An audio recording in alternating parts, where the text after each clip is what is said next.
बेवफा ये तेरा चेहरा तेरी ओर खींच लाता है। बेवफा ये तेरा चेहरा तेरी ओर खींच लाता है। कहता कि जब जब भुला न चाहूं मैं तू सामने आ जाता है। बेवफा ये तेरा चेहरा तेरी ओर खींच लाता है। और कहता है कि चाहत ना तुझे पाने की है ख्वाहिश भूल जाने की। चाहत ना तुझको पाने की है ख्वाहिश भूल जाने की। अब आदत सी हो गई है तेरी याद दिल को आने की। अब जब अकेला रहता हूँ मिलना तेरा याद आता है। बेवफा ये तेरा चेहरा तेरी ओर खींच लाता है। आज इसी गाने के साथ हम पढ़ाएंगे सीटेट। देखिए सीटेट में दो शब्द आता है। एक आता है लिंग और एक आता है जेंडर।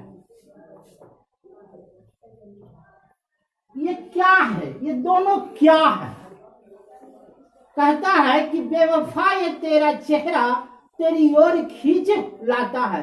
मैंने किसी लड़की के प्रति हम नहीं गाए, हम गाए सीटेट के प्रति कि हम कितनों चाहते हैं कि अगर हम सीटेट से दूर चले जाएं, हम कितनों चाहते हैं कि सीटेट से हम नजदीक न आए।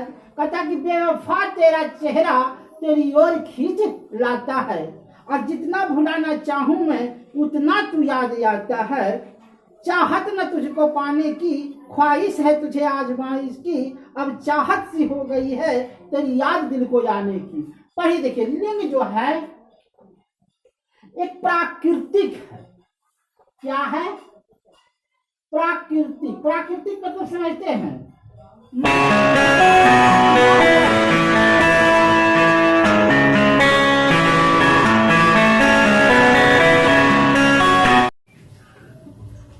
तो इसको कहते हैं, चलो भैया, जेंडर। ये प्राकृतिक है। लिंग जो है भगवान का दिया हुआ चीज है। लिंग होगा या तो लड़का होगा या तो लड़की होगा। और जेंडर जो है ये सामाजिक है। ये क्या है?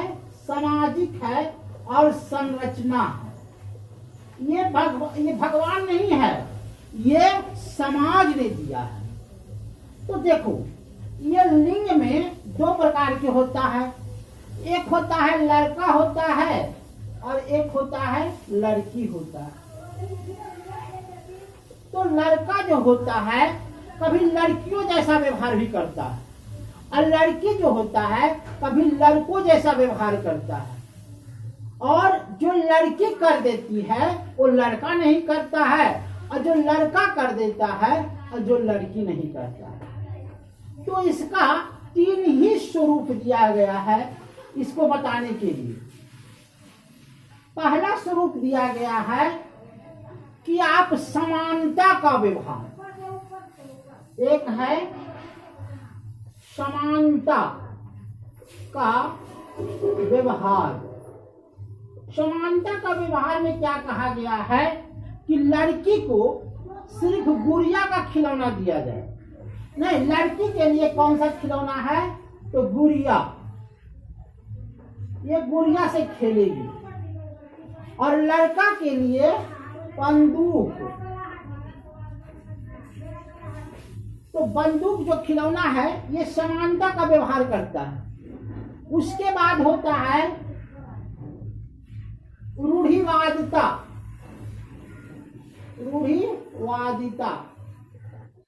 रूढ़िवादिता कहता है कि लड़का होकर के लड़की जैसा रोता है। माने तुम लड़का जैसा व्यवहार करो, लड़की जैसा क्यों रोता है? तो एक प्रश्न है, सीटेट का प्रश्न आया हुआ है कि तुम लड़का होकर के लड़की जैसा रोते हो, तो कहने का मतलब हुआ ये रूढ़िवादिता को दर्शाता है, ये रूढ़िवादिता को दर्शाता है। और एक होता है पूर्वाग्रह। पूर्वाग्रह, पूर्वाग्रह में ये कहा गया है कि लड़की को सिर्फ गाने के लिए प्रैक्टिस किया जाए, लड़की को सिर्फ चूल्हा चौका के लिए प्रस्तुति किया जाए, लड़की को केवल क्या किया जाए तो साड़ी पहनने दिया जाए, जींस या टी शर्ट नहीं पहनने दिया। तो ये सिर्फ केवल या तुम जो है ये जो है रूढ़ि पूर्वाग्रह को प्रदर्शित करता है। यही हम कहने के चाहते। बंद कीजिए। चाहत ना तुझको पाने की है, ख्वाहिश तुझे आजमाने की, अब आदत सी हो गई है तेरी याद दिल को आने की। अब जब अकेला रहता हूँ मिलना तेरा याद आता है, ये तेरा प्यार ये चेहरा तेरी ओर खींच लाता है। देखिए पढ़ाने का तरीका क्या होना चाहिए, ये आज हम पढ़ा देंगे। पढ़ाने का तरीका ये आज देखिए कोई शिक्षक नहीं बताया होगा, लेकिन हम बताते हैं। हम हैं शिक्षक, पूरा तो शिक्षक हैं, तो हम गए पढ़ाने के लिए कक्षा में, तो हमारे पास तो जानकारी बहुत है। तो जब हम जानकारी है, अब बच्चे के पास क्या जानकारी है, कैसी शिक्षा उसकी है, कैसी समाज है, कैसा सोसाइटी है, कैसा वर्ग का है, तो यह क्या होगा उसको हम प्रश्न पूछते पर पता चलेगा। क्या कहेगा? प्रश्न पूछना। प्रश्न पूछने से पता चलेगा कि उसको कैसी सामाजिक स्तर है, कैसी शिक्षा का स्तर है और कैसा योजना है। तो मान लिया जाए बच्चा का स्तर गुना का भी नहीं है, जोर का भी नहीं है, घटाव का भी नहीं है, और उसको हम छठा का पाठ पढ़ाएंगे तो होगा। तो उसके लिए क्या करेंगे? पहला एक बनाएंगे शैक्षणिक योजना। क्या बनाएंगे? शैक्षणिक योजना, इसको कहते हैं शैक्षणिक योजना। दूसरा बनाएंगे बच्चों का स्तर। बच्चा का स्तर, स्तर मतलब होता है कि बच्चा किस किस्म का है। बच्चा गुना जानता है कि नहीं, जोर जानता है कि नहीं, घटाव जानता है कि नहीं, तो बच्चे का स्तर जानेंगे। उसके बाद इसको क्या करेंगे? किसके स्तर में लाएंगे? बाल केंद्रित के स्तर में। बाल केंद्रित, इसको बाल केंद्रित बनाएंगे। उसके बाद क्या करेंगे? आकलन करेंगे। क्या ये दिखाई दे रहा है? आकलन करेंगे। आकलन को ही कहते हैं निर्माणात्मक।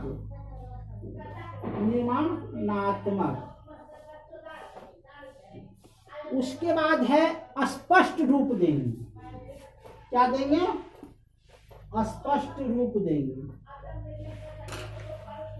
और जब स्पष्ट रूप होगा तो उसको क्या करेंगे? अगर स्पष्ट रूप से हम जैसे समझाएं और नहीं समझा बच्चा, तो उसको क्या देंगे? कक्षा के चार दीवारी से बाहर ले जाएंगे। उसको क्या करेंगे? उदाहरण देंगे। क्या करेंगे? उदाहरण देंगे। उदाहरण दो प्रकार के होते हैं, दिखाई दे रहा है? एक स्पष्ट उदाहरण देंगे और एक देंगे गैर उदाहरण। गैर, अच्छा नहीं दिखाई दे रहा, स्पष्ट नहीं दिखा रहा। और नीचे लिखे स्पष्ट उदाहरण देंगे और एक गैर उदाहरण देंगे। समझना? अब देखिए उस उदाहरण भी होता है, स्पष्ट उदाहरण और गैर उदाहरण। ये उदाहरण किस प्रकार का देंगे? तो पहला देंगे घटना, जो हमारे साथ घटना घटी है उसको बताएंगे। उसके बाद बताएंगे वास्तविक, दूसरा होगा वास्तविक, वास्तविक दुनिया से, और तीसरा बनाएंगे अनुभव से। याद रखिएगा, ये अनुभव जो है बच्चा 90% सीखता है। याद रखिएगा, अनुभव जहां रहे, बच्चा अपने अनुभव से सीख रहा है, बच्चा अपने अनुभव से जान रहा है, तो वह अच्छा होगा। उसके बाद भी सीखेंगे तो गतिविधियां से सिखाएंगे। क्या सिखाएंगे? गतिविधियां से सिखाएंगे। और गतिविधियां से अगर हो जाएगा तो उपकरण के माध्यम से सिखाएंगे, उपकरण के माध्यम से सिखाएंगे, खेल के माध्यम से सिखाएंगे, नाटक के माध्यम से सिखाएंगे। और मैंने कहने का मतलब हुआ कि जब हम किसी कक्ष में बच्चों को कुछ सिखाते हैं तो कुछ बच्चा सीखता है और कुछ बच्चा नहीं सीखता है। तो जो बच्चा नहीं सीखता है उसके लिए हम उदाहरण पेश करेंगे, घटना पेश करेंगे, वास्तविक दुनिया पेश करेंगे, अनुभव से सिखाएंगे, गतिविधियां से सिखाएंगे, उपकरण से सिखाएंगे, खेल से सिखाएंगे, नाटक से सिखाएंगे। तो कहने का मतलब हुआ कि जो बच्चा नहीं कुछ सीखा वो भी अनधिगम का हिस्सा है, अनधिगम का हिस्सा है। यानी कि बच्चे को भ्रांतियां दूर करने के लिए उदाहरण और गैर उदाहरण दोनों हम प्रस्तुत करेंगे। गैर उदाहरण से भी प्रस्तुत करेंगे और उदाहरण से भी प्रस्तुत करेंगे। तो दोनों मिल करके अगर बच्चा कुछ सीखा तो कुछ सीखना ही बच्चे का अनुभव होता है, बच्चे का ज्ञान होता है। बंद कीजिए।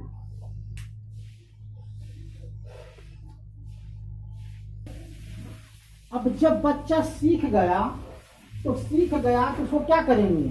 योगात्मक करेंगे। क्या करेंगे? योगात्मक करेंगे। और जब योगात्मक होगा तो वो क्या होगा? निदानात्मक करेंगे, निदानात्मक करेंगे। और जब निदानात्मक करेंगे तो संकल्पनात्मक करेंगे, संकल्पनात्मक करेंगे। और जब संकल्पात्मक बच्चा हो गया तो उसको क्या करेंगे? प्रतिपुष्टि करेंगे। ये तीनों का अर्थ को समझ लीजिएगा। योगात्मक का होता है कि बच्चा को जोड़ेंगे किसी क्रियाकलाप से। निदानात्मक, जैसे ही कक्ष में बच्चा नहीं सीखता है या नहीं सीखने की कोशिश करता है तो उसको उसी समय सिखाएंगे। उसी को कहते हैं ढांचा, पार। याद रखिएगा। और संकल्पनात्मक माने एक दूसरे से संबंध स्थापित करेंगे, एक दूसरे के द्वारा संबंध स्थापित करेंगे और बहुत सा क्रिया करेंगे। मेरी बात को खाली सुन लो, जो सुन लेगा वही बात बेड़ा पार कर देगा। है न? डर नहीं, बच्चा को डर से नहीं सिखाना है, प्रेम से। निष्क्रिय नहीं, सक्रिय सिखाना है। रटंत नहीं, समझंत सिखाना है। मेरी बात को समझते जाइएगा। बोरिंग नहीं, रुचिकर बनाना है, रुचिकर। जटिल नहीं, सरल बनाना है। अभिसारी नहीं, बच्चा को अभिसारी से नहीं सिखाना है, अपसारी से सिखाना है। हतोत्साहित नहीं करना है, प्रोत्साहित करना है। नकारात्मक नहीं, सकारात्मक सोच लेना है। दंडात्मक नहीं, सुधारात्मक करना है। परिभाषा नहीं, अवधारणा करना है। मानकीकृत नहीं, लचीला करना है। और शिक्षा केंद्रित नहीं, वाल केंद्रित करना है। अवहेलना नहीं, स्वीकार करना है। और रिजेक्ट नहीं, एक्सेप्ट करना है। इग्नोर नहीं, एक्सेप्ट करना है। उसके बाद भेदभाव नहीं करना है, समानता करना है। निरादर नहीं, सम्मान करना है। असंगत नहीं, सुसंगत करना है। अप्रारंभिक नहीं, प्रसिद्धि करना है। अनर्थ नहीं, अर्थ करना है। असंबंधित नहीं, संबंधित करना है। असतत नहीं, सतत करना है। अभिव्यक्ति नहीं, व्यक्ति करना है। आक्रामक नहीं, क्रमबद्ध सिखाना है। और असंगत नहीं, सुसंगत करना है। अलगाव नहीं, समूह करना है। इन्हीं सबके साथ हम जो सिखाए हैं वो बहुत अच्छा सिखाए हैं। और जो मेरे बातों पर रहेगा वो सीख जाएगा। और ये गाना के साथ हम समाप्त कर देते हैं कि बेवफा ये तेरा चेहरा तेरी ओर खींच लाता है, जब भूलना न चाहूं तू सामने आ जाता है। बेवफा ये तेरा चेहरा तेरी ओर खींच लाता है, चाहत न तुझको पाने की